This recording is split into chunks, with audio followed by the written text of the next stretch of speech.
इसरो ने अपना अब तक का सबसे भारी सैटेलाइट लॉन्च किया है और इसका नाम है blue bird block 2।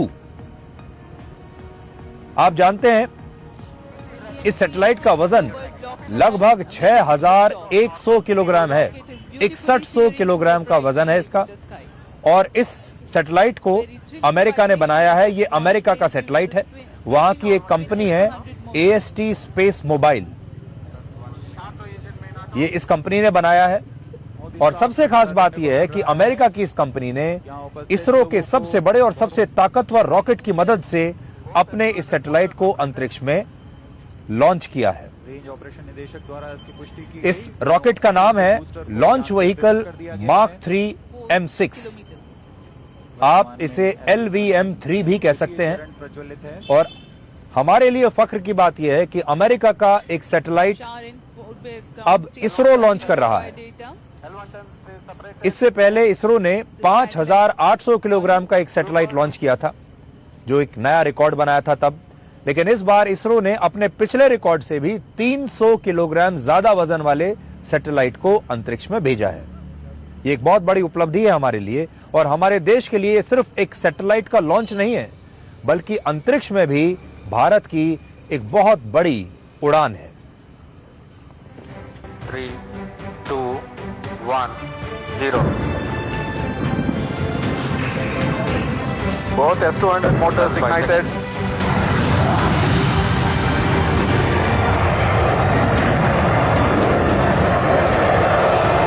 Both S200 motors separated. Require data. Payload fairing separated. Bluebird Block 2 satellite separated. LVM-3 M6 Bluebird Block 2 mission successfully accomplished.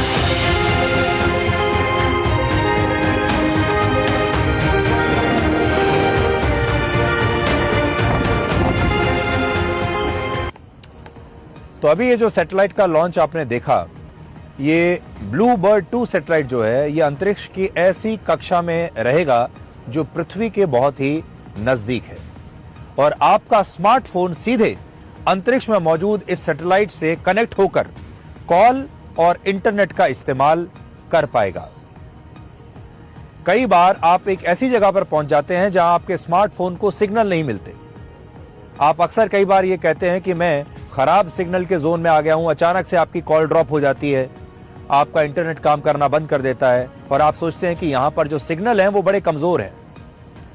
लेकिन अब जब ये सैटेलाइट आ जाएगा तो ये आपको कभी भी अपने मोबाइल फोन के सिग्नल से दूर नहीं होने देगा। आपको कभी भी खराब सिग्नल का जोन अब नहीं मिलेगा। यानी चाहे जंगल हो, पहाड़ हो, समुद्र हो, कोई रेगिस्तान हो, अगर आपके पास स्मार्टफोन है तो अब कोई भी सिग्नल आपका ना फेल होगा ना कमजोर होगा। पूरी दुनिया में सिर्फ अमेरिका, रशिया और चीन ही ऐसे देश हैं जो इतना भारी और अत्याधुनिक सैटेलाइट खुद अपने रॉकेट से लॉन्च करने की क्षमता रखते हैं। और यह क्षमता अब भारत के पास भी है। यह क्षमता यूरोपीय अंतरिक्ष एजेंसी के पास भी है और अब भारत इस क्लब में नया देश बना है जो 6100 किलोग्राम के सैटेलाइट को लॉन्च करने की क्षमता रखता है। अब बड़ा सवाल यह है कि खुद अमेरिका भी इतने बड़े बड़े और भारी सैटेलाइट्स को लॉन्च करने में बहुत सक्षम है। अमेरिका के पास नासा जैसी एजेंसी है, फिर भी अमेरिका की कंपनी ने अपने सैटेलाइट को लॉन्च करने के लिए भारत के इसरो को क्यों चुना? तो इसका जवाब है कम लागत और 100% भरोसा और सक्सेस रेट। अमेरिका अगर इसे अपने फैल्कन रॉकेट से लॉन्च करता तो उसकी लागत आती लगभग 6300 करोड़ रुपए, अगर अमेरिका इसे अपने रॉकेट से लॉन्च करता। जबकि इसी सैटेलाइट को भारत के इसरो से लॉन्च करने की लागत लगभग 3000 करोड़ रुपए है, यानी आधे से भी कम। दुनिया भर में सैटेलाइट लॉन्चिंग सर्विस का बाजार वर्ष 2023 में लगभग 1.5 लाख करोड़ रुपए का था, जो 2030 तक 4 लाख करोड़ रुपए का हो जाएगा, यानी दुगने से भी ज्यादा यह आगे चलकर हो जाएगा। अभी इस बाजार में भारत का हिस्सा वैसे तो सिर्फ 2% है, लेकिन वर्ष 2035 तक भारत इसे 8 से 10% तक यानी अपने हिस्से को ले जा सकता है। और हमारी अंतरिक्ष एजेंसी इसरो सैटेलाइट लॉन्चिंग की कम कीमत की वजह से, कम लागत की वजह से इस बाजार में एक बहुत बड़ा खिलाड़ी बन सकती है। The year 2025 was a very exciting year of achievement and accomplishment. We had the NISR mission, CMS-03 mission, and of course today we have got the Bluebird Block 2 mission. And other than that, lot of achievements were done.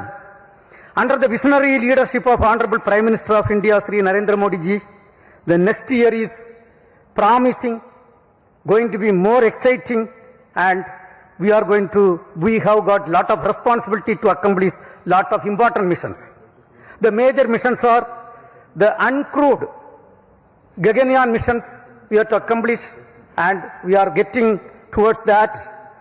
And also the government of India has given lot of new approvals, and we have to accelerate the activities related to the approved new projects like Chandrayaan 4, Chandrayaan 5, and Indian Space Station, Venus Orbiter Mission, and next generation launcher, and so on.